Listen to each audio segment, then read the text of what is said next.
Hello viewers, இன்றைக்கி நம்ம பார்க்க போகிறது அடை. இதில் வந்து நான் அரிசி ஆட் பண்ணாமல் வெறும் பயிர் மட்டும் போட்டு அரைக்க போகிறேன். கொண்டக்கடலை, பச்சை பயிறு, கொஞ்சம் கருப்பு உளுந்து எல்லாமே சேம் ரேஷியோவில் போட்டுட்டு, கருப்பு உளுந்து வந்து தோலோடே போட்டுக்கோங்க. கொஞ்சம் வெந்தயம் ஆட் பண்ணிவிட்டு ஒரு 5 ஹார்ஸ் நம்ம ஊற வச்சு எடுத்துக்கலாம். இது நல்லா 5 ஹார்ஸ் ஊறினதுக்கப்புறம் 2 வரமிளகா, கொஞ்சம் சோம்பு இதெல்லாமே போட்டுட்டு நான் மிக்சர் ஜாரில் வந்து அரைச்சி எடுத்துக்க போகிறேன்.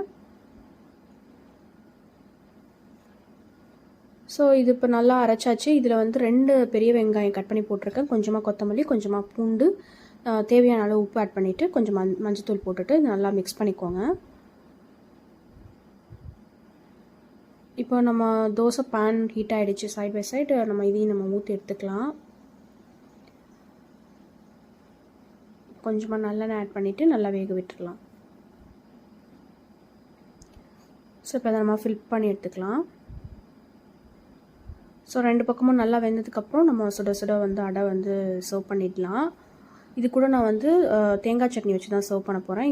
அதுக்கப்புறம் கொஞ்சமாக அந்த சுட சுட உள்ள அடையோட பட்டர் அண்ட் கொஞ்சமாக வந்து நாட்டு சக்கரை வச்சு நம்ம ட்ரை பண்ணி பார்த்தோன்னா ரொம்பவே டேஸ்டியாக இருக்கும். நீங்களும் ட்ரை பண்ணி பார்த்துட்டு எப்படி இருக்குன்னு சொல்லுங்கள். Thank you all.